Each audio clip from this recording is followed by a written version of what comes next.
Welcome to the Justin Strawn Podcast. I am your host, Justin Strawn. We have a lot to talk about today. There's quite a bit going on in the world of Mississippi State athletics, plus quite a bit I want to talk about in the world of television and in movies. Well, not movies so much, but we'll get into a little bit of that. Trying something a little bit different. I don't know how much this is working or how well it's working, but I am trying to go live on Twitter this morning as I record. So I'm hoping to add this as a consistent part of how we do the show. So if you are one of those that follows me on Twitter, you can catch it whenever I actually record. So like I said, we are going live this morning as we record on Twitter as well. So, but if you're listening to the podcast after it is already recorded, you can catch me on pretty much any podcast platform that is out there. You can catch me on Apple Podcasts, Spotify. You can actually watch it on Spotify as well. I do the video podcast and upload it to Spotify, and they do the video. I do it on YouTube as well. As always, please, if you're listening and you enjoy the show, if you can rate the show on whatever platform that you're getting it on, if you can subscribe, follow, whatever it is, however it is that you're choosing to consume the podcast, it would really help me out a lot if you were to, like I said, hit the subscribe button as well, or the follow button, whatever it is that they offer on however it is that you choose to follow. You can also catch me on TikTok. I've gotten quite a bit of response and quite a bit of interaction on TikTok as well. I'm also doing shorts on YouTube, Instagram, Facebook, all that fun stuff. So if you're wanting to follow, I would appreciate it, and it would do me a lot of good. So, all right, guys, let's go ahead and get into this. We've got a lot to talk about. We won't spend a lot of time on Mississippi State stuff today because there's not a whole lot going on outside of a basketball game tonight against Georgia Tech. And I'll be honest, I don't know that much about Georgia Tech, so I'm not going to spend a ton of time on it, but I will talk about it. But the big thing that is going on today, this is the early signing period. It's basically the actual signing day. There are some student athletes who end up waiting until the regular signing day, but that's very few and far between. Most of them go ahead and get in the boat during the early signing day, and it's even earlier than it used to be. Now, let's go ahead and talk about just the state of high school recruiting and what this means in general. It's a little bit harder to gauge exactly how important this day is in this day and age that we live in with the transfer portal, with NIL.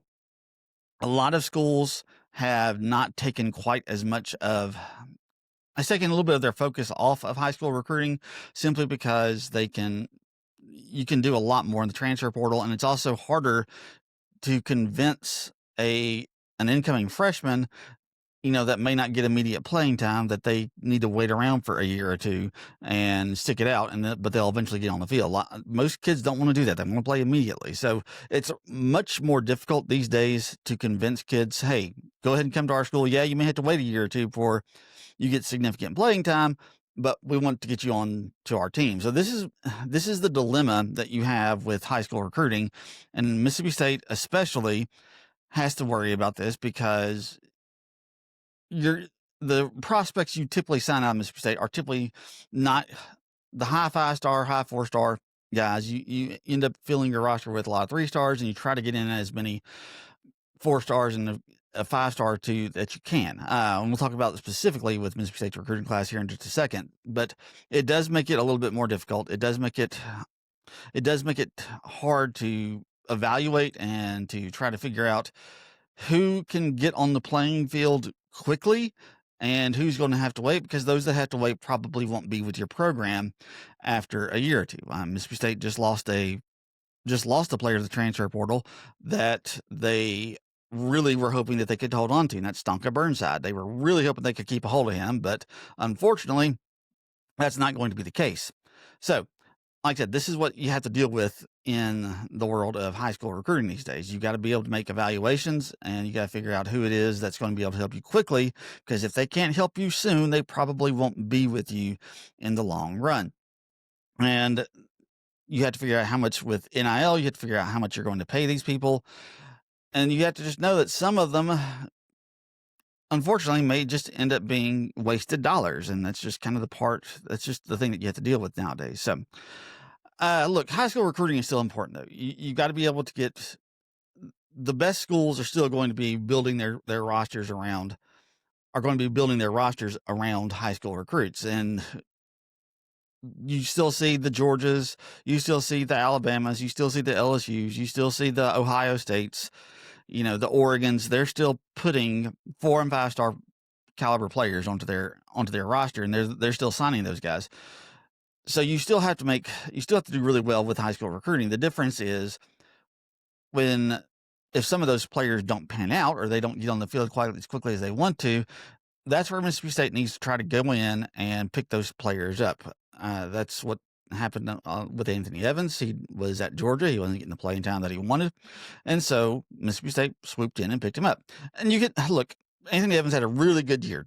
Don't get me wrong. I'm not going to try to tell you that he didn't, or that he wasn't a good player for Mississippi State. But if you look at some of the drops that he had and some of the times when he would pop up, when the ball would hit him in the hands and it would pop up and lead to an interception, that happened a couple of times. So you can kind of see why he struggled to find playing time at Georgia. And if he can clean that up, he's got pro potential, but he's got to clean that type of stuff up to be able to consistently work at the pro level. So like I said, it's interesting to see how all this stuff plays out, and Mississippi State is going to have to make sure that they are still evaluating properly and getting the guys that they want on the field. Now, I was concerned about Mississippi State's recruiting up until Monday. They were really struggling, and they were really trying hard to figure out what they were doing as recruiting. I was really worried about this. I didn't know. I was getting ready to come onto this show and just completely bash the coaching staff for not taking this seriously, but they get a big pickup on Monday. Braylon Womack from Hartfield Academy in Flowood, Mississippi. He ends up decommitting from Auburn and commits to the Bulldogs. Look, I have not been following to see who has sit in their letters this morning. I'm hoping that he's one of the first ones to do so. I haven't seen it, but my guess is there's probably going to be signings, ceremonies, all that kind of stuff. So this helped a lot. Mississippi State went from like around 50 in the recruiting rankings all the way up to about 30. There's been a little bit of movement. Vanderbilt got their own 5-star player, which is just, that in and of itself is just shocking. The fact that they got a 5-star themselves. They got a 5-star quarterback, I think the number 1 recruit in the entire country, if I'm not mistaken, but I could be wrong about that. But they got a 5-star quarterback. They picked it up from, I think, Georgia, maybe, possibly. I'm not sure. I don't remember who they got because he decommitted and then committed to Vanderbilt. But just a new world that we're living in, which Vanderbilt is getting 5-star players, and it sent them a little bit higher than Mississippi State. So Mississippi State has dropped back down to 32. They are still hoping to get a couple of flip recruits before they sign their papers today. So we'll see if that ends up happening. But I will say this is the first time since I started up this podcast that I can say something positive about Mississippi State. Look, one of the things that you have going for you, if you're a Mississippi State fan, if you're on the Bulldog coaching staff, is you've got an opportunity with Lane Kiffin heading for LSU. You've got an opportunity to pick up some recruits. Look, there's going to be a lot of players that are going to be available. You're going to have players from Florida, from Auburn, from LSU, from Ole Miss, trying to think, Kentucky. You're going to have a lot of players who are probably going to be hitting the portal, and you need to pick them up. And if you can use this momentum, if you can create any kind of momentum here on signing day, picking up a few players that you weren't expecting, it could help you going into that portal, and you can kind of get some guys on board. The one thing that I will give Jeff Lebby credit for, by putting Kamario Taylor in during the Egg Bowl and showcasing him, even if it was way too late, even if it should have happened a lot sooner than it did, by putting him in the Egg Bowl, showcasing him, and just letting Kamario Taylor put some incredible footage on highlight reels, you can show to recruits, you can show to guys that are entering the portal, hey, look, we're going to build around this guy. This is a guy who's special. This is a guy who can come in and make a difference immediately when we start playing him more. And like I said, it still makes you kind of frustrated they didn't do it earlier. I get that. I'm right there with you. So I understand the frustration, but that's something that they can offer, and that's something that they can provide to potential recruits. So like I said, it can be a bit of a momentum jumper. We'll see if it is. We'll see. They still got to get everybody sending their letters. It's never done until their signatures hit, the dotted line, and Mississippi State gets the papers in. via the old fax machine. So, like I said, we're still waiting. I know some people have started sending them in. The quarterback that they had committed, Mississippi State's Brody McWhorter, I think was his name. I saw him very briefly on Twitter before I signed on to get started recording. So, like I said, this could be something that pushes us in the right direction. So we'll see. I don't know. It's more encouraging than I thought it was going to be, because up until now, Mississippi State hadn't really. I mean, look, Mississippi State has never been a recruiting powerhouse. They just haven't, and that's okay if you're going to make good evaluations. That's the one thing that Dan Mullen did. He never had just great recruiting classes. I think the best recruiting class he had was the 2015 class, when I think it was like number 17 or 18 in the country, and that was about as high as they got. But he always made really good evaluations. I mean, he looked at Dak Prescott and he saw something there, and look what he turned into. There's countless others that were, 3-star players that ended up being great. Tevez Calhoun was a 2-star, and he turned into one of the more productive players that Mississippi State has had while he was there. Like I said, so these are the types of things that you can see and that you can build upon. But Jeff Lebby and his staff are going to have to be just as good at evaluation as Dan Mullen and his staff was, if they're going to produce the same type of results with the same type of recruits. So we'll see if he can do it. I haven't been real hopeful that he can these first 2 years. Let's see if it gets better as we go into the future. So the only other Mississippi State thing that's going on currently is the basketball team has a game tonight against Georgia Tech in the ACC, SEC. I guess, is that what's taking place tonight? I can't remember, but basically it's an SEC, ACC challenge. Mississippi State will take on Georgia Tech. I'm guessing that Georgia Tech is probably the favorite. Look, they're not as good as they sometimes are. I was looking at their record. I think they're like 5-3. So look, this is a game you can win. They're not a great team. They're okay, but they're not great. They're 5-3, but Mississippi State's not great either. They're 3-4. They've lost basically against any good team that they played, and then plus you have New Mexico on there as well. So you got to win this game.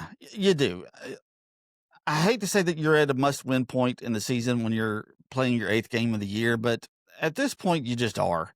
This team has struggled immensely. They had an opportunity to get a win against SMU this past Friday, which would have been great for Mississippi State fans because you had such a bad day at the Egg Bowl. If you could have come home, turned on the basketball team, see them beat a good SMU team who was 7-0 at the time, it would have been a nice little boost to Mississippi State fans. But unfortunately, they end up blowing the lead and end up losing the game against SMU. So, like I said, you don't have a whole lot. You're running out of opportunities to make up for this poor start. You still got a game against Utah that you're going to have to go on the road against. That doesn't look real promising at this point. You still got a home game against Memphis. Now, Memphis has not been very good either. They've really struggled, just like Mississippi State has. So you got to find a way to get a good win. And you don't have a whole lot of opportunities on the schedule before you get to SEC play after you play Georgia Tech, after you play Utah. Excuse me. I'd have to look at the rest of their schedule, but you got some cupcakes on there as well. And the reason why you scheduled the way you did this year was because you kind of had faith in 4th-year Chris Jans that he could have a pretty good non-conference showing. And he normally has. I mean, that's the one thing that he's done really well the first 3 years. His non-conference, the way the Bulldogs play the non-conference is always really good. But unfortunately, that has not been the case this time around. So can they get off the mat? Can they find a way to get a win against Georgia Tech on the road tonight? I don't know. Maybe they do, maybe they don't, but they really need to be able to find one. So I'm hoping that tonight is the night. So, all right, let's talk about some television stuff. If you were just listening for the Mississippi State stuff, I want to transition to some television stuff. I've been talking about Pluribus. I've talked about it quite a bit. I didn't talk about it in the last week's show because I just had a chance to watch it. But when I watched episode 5 this past week, without trying to get into too much of a spoiler, one of the things I like what they did in this show, and I've been wondering if they were going to do it, just because of the way that the show is set up on Apple TV Plus. The way it is set up is Carol is kind of going against the world. Now, I kind of figured at some point they were going to put Carol in an episode all by herself, and that's what they end up doing for pretty much the most part in episode 5. It's basically her by herself. We get a shot of one of the other unlicked or unkissed or whatever it is that we're calling these hive mind people, but we see one of them, and that's it through for this episode. We see that one person, and then for the most part, it's just Carol by herself.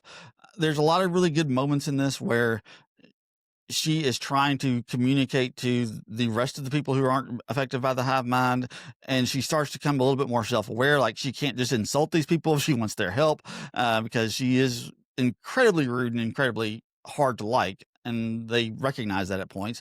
But this is basically her by herself, and she starts to figure out what's going on with these people. She's kind of pointing herself. She's starting to look at what they do and how they act, and it leads her to this production facility of this liquid they drink. And we end the episode with her pulling back the plastic on something, and we don't know what it is. We can't really tell at this point, but she pulls the plastic off of it. She gasps because she's just taken aback by what she sees. And this is where the episode ends. And obviously, when we see episode 6, I think it will come on Apple TV Plus tonight or tomorrow. I don't remember when, but when it does, we'll finally find out what it was that she saw. So, like I said, this is really good television. It just is. It's going to end up being one of my favorite shows of the year. I don't know that it's going to finish. I'd have to look at the timing of it. I'm not sure that's going to finish by the time we get to the end of the year, but I'm probably going to go ahead when I do my top 10 episodes, my top 10 television shows of 2025. We'll be far enough into it that I'll probably go ahead and include it on my list somewhere, and it will be somewhere on there. Exactly where, I don't know yet, but it's just an amazing show. I've really enjoyed it. I mean, it's kind of depressing, but it's also kind of funny at times. It goes between moods really well. Like I said, I've just really enjoyed the show, and can't recommend it enough to people who are looking for something else to watch. I would highly recommend this one. So, one other thing I've done on the television front, I've got a few podcasts that I listen to. So if you're looking for like really good TV and movie podcasts, I listen to a lot of the Ringer podcasts. I think they're really good. I listen to Midnight Boys. I listen to the House of R, which is Joanna Robinson and Mallory Rubin. And also really love the Prestige TV podcast when it's Joanna Robinson and I can't remember the guy's name. He's one of the younger guys. And he does basketball coverage as well, but I can't remember his name off the top of my head. But I really enjoy it when those two get together. And apparently they are getting ready to do a rewatch of Lost. And they're going to be, because whatever his name is, like I said, I cannot remember his name to save my life at this point. But he just finished watching Lost. And so I decided, since they're going to be covering on their podcast, I'd go back and watch it. And guys, it's been so long. I forgot how good this show was when it started. If you listen to Ryan Nelson and I, when we were covering television and movies on the Main Attraction podcast, we had a rating system, and basically our 4-star rating, we had what would have been like a 5-star rating, but we used television shows as our rating system. And our top of the line was Succession, but right underneath Succession, what would have been our 4-star rating would have been Lost. And the reason why it wasn't at the top of the list was because of how it ended. And it's been a long time since I saw it, but that I just very much remember being disappointed by the way that Lost ended. But this show was really one of the best shows, and it was one of my favorite shows for a very long time, just because it was so intriguing. It was so compelling to watch. And I really forgot that. I was watching, like I said, it went back, started rewatching the first season. I'm about 4 or 5 episodes into it. We haven't even gotten to the Benjamin Linus part of it yet. I mean, the show just finds a completely different level when he comes onto the show. But sitting there watching it, I just was remembering throughout the course of this entire thing, like how good this show is and just how amazing it was there during that first season. Because this is the first real mystery box show that we get, and so many other shows have tried to do the same thing. They've tried to create their own mystery boxes and tried to do their best to really bring people in by by creating, what's going on in this place, what's really happening now, and that was kind of the thing with Lost. Like, where are they? What's so special about this island? What is it about the island that all these weird things are happening? Very first or second episode, a polar bear shows up on a tropical island, and they just do all these really weird things to make you ask questions and to try to point you in the right direction.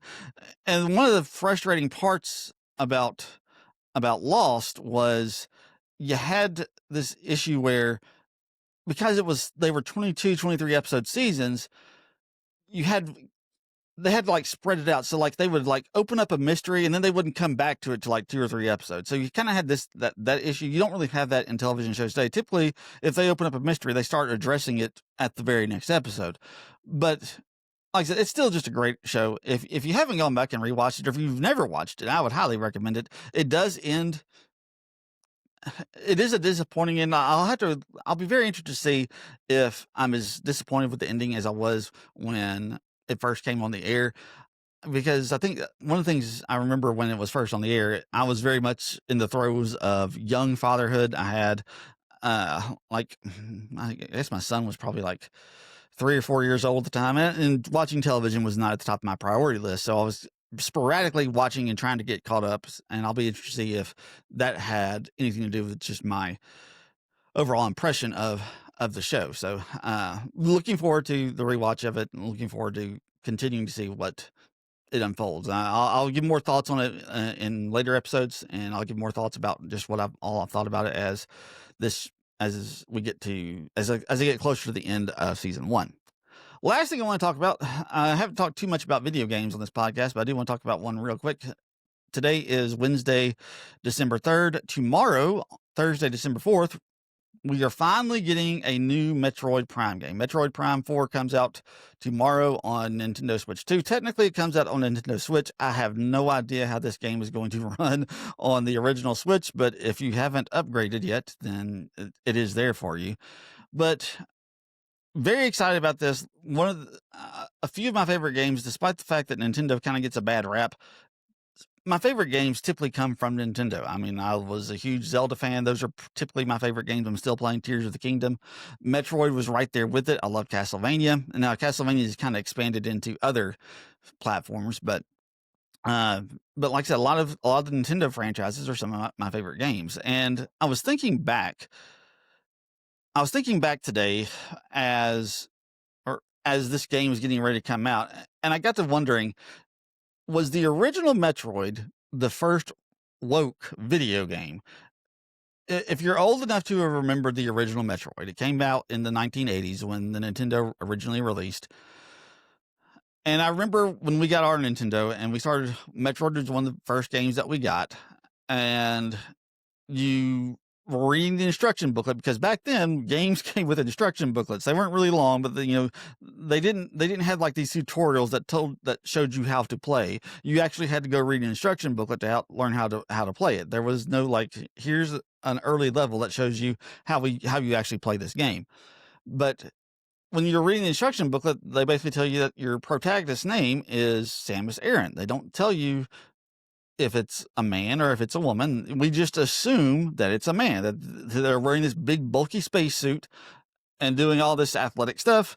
And every protagonist in a video game had always been a dude. That's the way it always was. So I and all my friends who were playing the video game at the time, when we were kids, we were sitting there playing it, and we just assumed that whoever was underneath that mask and underneath that armor was a guy. And I don't remember exactly how you unlock it, but if you complete the game, and you had to complete it with like certain time parameters or something like that, I don't remember. And like I said, I don't know how they kept up with all this, because their saving system was just very different than it is today. In which, if you were playing the original Metroid, you had like write down like this 32 character code and re-enter it every time that you wanted to restart the game and pick up from where you were. It was always like that. It's kind of convoluted, but that was the way that you saved back in the original Nintendo days. But if you completed the game with whatever standard that the game determined, when you got to the top of after you kill Mother Brain and you get to the very top of the shaft that you have to get off the planet, Samus is like standing there looking at you while they're telling you about, the story is wrapping up and they're telling you all this stuff about what happened and stuff. But if you complete it with whatever parameter that they determined, her helmet comes off and it reveals to you that Samus is a woman. And this like just blew our minds back in the 1980s because Samus was a woman. Nobody ever assumed that. I hadn't completed yet. And somebody came and told me like, Samus is a girl. I was like, do what? Samus is a girl. And they showed us like, if you completed it where Samus took her helmet off and you could see the fact that it was actually a woman underneath the mask and underneath the helmet and inside the body armor, you could play the game through again without the body armor on and just her like in a shirt or whatever. I don't remember what it was, but so my question is, like I said, was this the first woke video game? Can you imagine if the 1980s had social media and everybody's playing Metroid at the time, and all of a sudden people start finding out that as they complete the game, that the Metroid protagonist was a woman. There's so much outrage about every time that a protagonist in a video game is a person of color or a woman or anything like that. There's so much outrage about it. I just wonder what it would have been like back in the 1980s. Because like I said, when we first started playing Metroid, we had no idea. We just assumed that it was a guy. And when we found out that it wasn't, it just kind of blew everybody's mind. So like I said, I was thinking about that with Metroid coming out tomorrow. It brought back some nostalgia and just made me think about what it would have been like in today's society. But just something to think about. So like I said, a little bit shorter show today. I'll probably have shorter shows until we get some more games on the slate. When we come back next week, we'll look back at the results of the basketball team. We'll see if the Bulldogs did close out pretty well on signing day. We also might just kind of do some of the states of college football and stuff like that. We may look at the playoffs and just see where everybody is because all the championship games have taken place this week. So I appreciate you guys listening. It's been fun doing this podcast, and I appreciate you guys tuning in. Until next time, we'll see you then.